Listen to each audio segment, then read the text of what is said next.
तो आज हम मॉर्गन हाउसल की किताब द साइकोलॉजी ऑफ मनी इसके कुछ अहम आइडियाज पर बात करते हैं।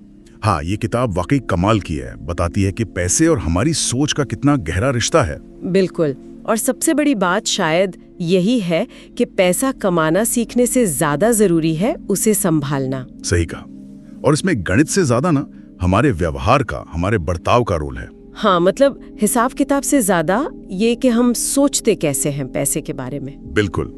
अमीर बनना इसी पर ज्यादा टिका है। तो आज यही समझने की कोशिश करते हैं कि पैसे से जुड़े हमारे व्यवहार के वो कौन से पहलू हैं जो हमारे फैसलों पर असर डालते हैं, अनजाने में ही सही। हाँ, और पहली बात तो यही है जो किताब में भी है कि हर कोई पैसे को अपने तजुर्बे के हिसाब से देखता है। सबका नजरिया अलग। अच्छा। जैसे वो किताब में एक उदाहरण है रवि और उसके पिता का।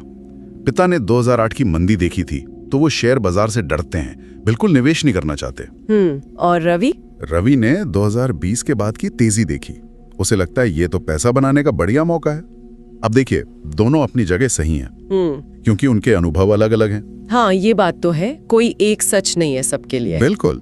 और इसी से जुड़ा है वो किस्मत और जोखिम वाला पहलू, लक एंड रिस्क। हाँ, ये भी बड़ा दिलचस्प है। हम सोचते हैं सफलता मतलब बस मेहनत और अक्ल, पर हाउसल कहते हैं कि नहीं, इसमें लक का, किस्मत का भी बहुत बड़ा हाथ होता है। और हाँ, अगर नुकसान हो गया तो जरूरी नहीं कि फैसला गलत ही था। मतलब अच्छा फैसला भी डूब सकता है। हाँ बिल्कुल। और कभी कभी बस सही टाइमिंग से, सही जगह होने से फायदा हो जाता है। ये मानना जरूरी है, ताकि न तो कामयाबी सिर पर चढ़े, ना नाकामी दिल तोड़ दे। एग्जैक्टली। अच्छा, तो अगर किस्मत का भी रोल है और सबका नजरिया भी अलग है, तो फिर ये कैसे पता चले कि कितना पैसा काफी है?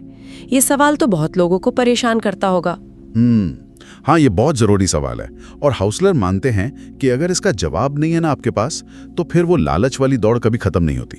मतलब हमेशा और चाहिए और चाहिए। हाँ। उदाहरण भी देते हैं ना, किसी ने 1 करोड़ कमाया, फिर 10 करोड़ के लालच में वो 1 करोड़ भी गवा दिया। एक गोल पोस्ट होना चाहिए, रुकना कहाँ है ये पता होना चाहिए। तो फिर अगर लालच से बचना है और पैसा बढ़ाना भी है, तो क्या करें? शायद कंपाउंडिंग। हाँ बिल्कुल। चक्रवृद्धि ब्याज ये कोई फटाफट अमीर बनने का तरीका नहीं है। अच्छा। नहीं, ये तो धीरे धीरे काम करता है। जादू है, पर सालों बाद असर दिखाता है। जैसे मान लीजिए कोई हर महीने 5,000 रुपए की SIP करे। हाँ, सिस्टमैटिक इन्वेस्टमेंट प्लान। हाँ, और अगर उसे औसतन 12% सालाना रिटर्न मिले तो 30 साल में वो रकम करीब करीब 1 करोड़ रुपए बन सकती है। 1 करोड़ सिर्फ 5,000 महीने से? हाँ, लेकिन 30 साल समय देना पड़ता है। समय ही असली खिलाड़ी है यहाँ। वाह, इसका मतलब तो ये हुआ कि जितनी जल्दी शुरू करें उतना ज्यादा फायदा। बिल्कुल।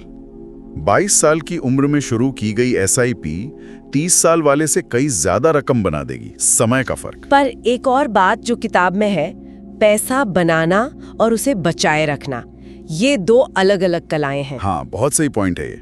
पैसा कमाने के लिए शायद आपको रिस्क लेना पड़े, आगे बढ़ना पड़े, पर उसे बचाने के लिए, उसे टिकाए रखने के लिए अनुशासन चाहिए, थोड़ी कंजूसी भी शायद।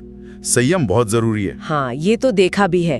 कई लोग शेयर मार्केट से कमाते तो हैं, पर पैसा टिकता नहीं। बिल्कुल। आते ही खर्च, नई गाड़ी, वेकेशन, महंगे कपड़े, वो पैसे को रोक कर रखना नहीं सीखते। तो फिर सच्ची दौलत क्या है? ये महंगी चीजें नहीं तो? नहीं, हाउसल के हिसाब से सच्ची दौलत वो है जो दिखती नहीं। जो दिखती नहीं मतलब आपकी आजादी, फ्रीडम, अपने समय पर आपका कंट्रोल, आप अपनी जिंदगी के फैसले खुद ले सकें बिना पैसे की चिंता किए, वो है असली दौलत। ये तो बहुत गहरी बात है कि असली दौलत अदृश्य है। जैसे बैंक बैलेंस, निवेश, ये सब दिखता थोड़ी है। हाँ। जबकि महंगी कार या बड़ा घर वो दिखते हैं, पर हो सकता है वो लोन पर हो, वो शायद दौलत ना हो, बोझ हो। वो मनोज वाला उदाहरण भी तो है। रोज 200 बचाकर अपना बिजनेस शुरू किया, आजाद हो गया। बिल्कुल। वो है असली अमीरी, मन की शांति, दिखावेगी नहीं। और आखिर में एक और जरूरी बात, निवेश में सफलता मुफ्त नहीं मिलती, उसकी कीमत चुकानी पड़ती है। एकदम सही। वो कीमत क्या है? वो है डर, शक, उतार चढ़ाव देखकर होने वाली घबराहट, इंतजार, ये सब। मतलब जब बाजार गिरता है तो जो टेंशन होती है, हाँ, वो टेंशन, वो अनिश्चितता, वही उस रिटर्न की फीस है जो लंबे समय में मिलता है। बिना ये कीमत चुकाए बड़ा फायदा नहीं मिलता, धैर्य रखना पड़ता है। तो कुल मिलाकर संक्षेप में कहें तो पैसा सिर्फ नंबर नहीं, भावनाओं का खेल है। हाँ, और धैर्य, अनुशासन, कम खर्च करना, ये सब बहुत जरूरी है। पैसा कमाने से ज्यादा जरूरी उसे टिकाए रखना है। बिल्कुल। और असली अमीरी चीजों में नहीं, बल्कि आर्थिक स्वतंत्रता में है, अपने फैसलों की आजादी में है। तो पैसों के साथ अपने रिश्ते को समझना, ये सिर्फ फाइनेंशियल मैनेजमेंट नहीं, बल्कि एक बेहतर जिंदगी जीने का तरीका है। सही कहा, ये सिर्फ पैसे की किताब नहीं, जिंदगी की किताब है। और जाते जाते एक सवाल सबके लिए छोड़ जाते हैं। अगर पैसा वाकई व्यवहार का खेल है, तो किसी के अपने व्यवहार का वो कौन सा एक पहलू है जिस पर ध्यान देने से उसकी आर्थिक स्थिति सबसे ज्यादा सुधर सकती है? सोचने वाली बात है।